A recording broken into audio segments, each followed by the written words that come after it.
So if you follow the channel, you know I absolutely adore Launcher 10. Anytime I can use it on any of my foldable cell phones, I always do. But I always get the comment, and I've reviewed it before, about Square Launcher. Now, what is Square Launcher? Pretty much Square Launcher is just a regular launcher, pretty much like Launcher 10, except it's a little bit more advanced and customized in certain ways. So let's go ahead and launch it up. This is what Square Launcher looks like. Now, Square Launcher, again, you probably guessed it, it literally has squares as the applications. Kind of that Windows 8 Type S vibes, old Windows OS phones. This is why, again, why I love Launcher 10. This launcher, Square Launcher, does the same concept. It has, of course, certain applications. These are default applications that are on the phone when you first go ahead and install the launcher. Now, of course, you can go ahead and click on the plus icon and open up an application. Shortcut, launcher action, widget, divider, cube, tile group, app drawer, or of course contacts. You can also click on the application group right here and scroll down to all your applications without any hassle at all. And again, it's very much like Launcher 10 in every way, in the aspect that it has the same concept. Just a little bit more, I would say, premium / enhanced, but with Launcher 10 really just not working that much anymore on a lot of newer foldable phones. This might be the best bet you go with. The problem with Square Launcher, and the problem I've always had, is when you open it up and get this is when things start becoming a tad bit of a problem. Now, Square Launcher does have a tablet mode.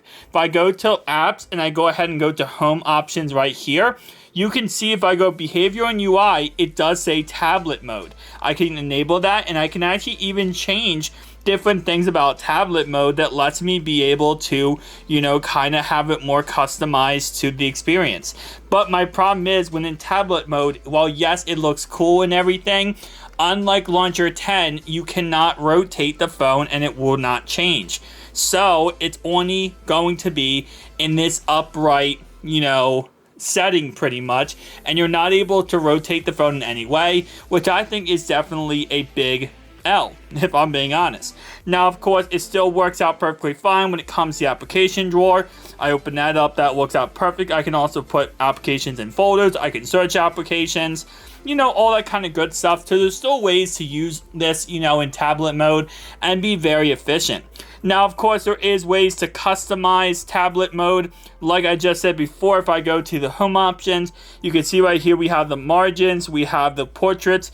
When I change this, though, nothing really happens. It doesn't, save it. I'm not sure if that's a glitch or a bug on this, but I'm not able to actually change anything. Which, again, like I said, in my opinion, is almost to a point where I'd rather use the big screen here in non-tablet mode. And, wow. Okay, so this is updated correctly to this. This is weird. Okay, so I turned tablet mode off and it just updated itself. So let me see. This is the tablet mode, right? Okay, let's turn it off. Okay, and now it goes to this one, which is actually perfect for this. And it's still not rotating, but that doesn't really matter. Now, if you turn on tablet mode and you go to the main screen, then all your applications are going to be ginormous like this. The way to fix that, of course, is turn off tablet mode. Right here, though, I would actually be turning on tablet mode, going back, and it's a process, guys. Applications, actually, no, I don't want to do that. Let me just go to the application drawer, and let me go ahead and turn off tablet mode, and then you're going to get back to your normal applications like this on the outside. So it is a process when you're going through to really turn on and off things. And every time you open up your device, you're going to want to have to go through this process of, okay, I want to turn this on. I guess, yeah, turn on tablet mode. Go back. I want to turn off tablet mode. And now I'm going to be able to get all my applications in the correct orientation. So, okay. I mean, I guess that's a benefit. Tablet mode, you just have to toggle that every time you open and close your device. For the Galaxy Z Fold 5, we'll look at this on the Google Pixel Fold in a separate video. I want to have more experience with Z Fold 5 before I get into another phone.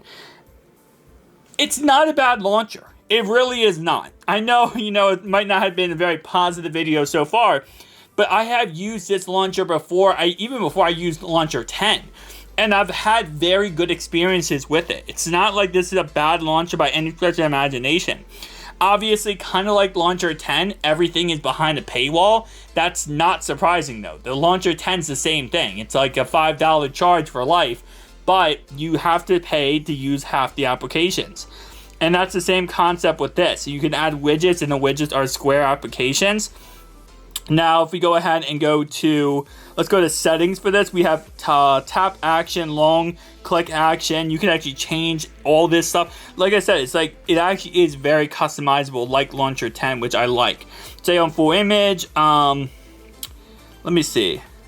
Okay, so we can actually make this a large icon. If we really wanted to, we could really get that Windows 8S type look where now the whole entire application is humongous. And this, I like this. I like this look right here. It's just, you have to go through a process to get this look, which I don't really like the idea you have to go through a process every single time. Let me go ahead and go to wide. And there we go. So that's really awesome. And then again, like I said, I unlock it. And then I'm kind of stuck in this process again. Now, if you're okay with having this outside look like this, then there's no problem at all, and you can just always use it like that. I like to have the small applications on the outside, but I guess maybe I'll just get used to it being like this, where there is, just kind of like this 2:2 ratio. I believe you can change this, though, if I am correct, because I know you can set the amount of applications to a certain amount. I think there definitely is a setting for this. App drawer, I want to say. Okay, I'm going to have to do a little bit more research into this, because there's definitely a setting that lets you set how many apps you can do on the outside of the phone. And you can actually do exactly 2 across, 3 across, 4 across. So there is probably a way to fix this and, avoid having to go, in the app drawer, close the app drawer, in the app drawer, over and over again, right? And that's obviously very annoying and time consuming. And let's be honest, the point of why we're getting these flippable phones is because we want to multitask, right? The whole point of having these, beautiful technology pieces is so you can save time, right? Time is money. And also, you have the option to multitask it. So again, like I said, I'm sure there is ways to fix this on the outside, but I mean, yeah. Overall, I will give people credit who say this is a great launcher. It is a great launcher. I've always loved Square Launcher. I do prefer Launcher 10 when it works, but now that Launcher 10 really is just not working for the newer foldable devices, I'm probably going to go more towards Square Launcher from now on. So it is what it is at the end of the day. Tell me down below your thoughts and opinions, but I'll see you guys in the next one. Peace out.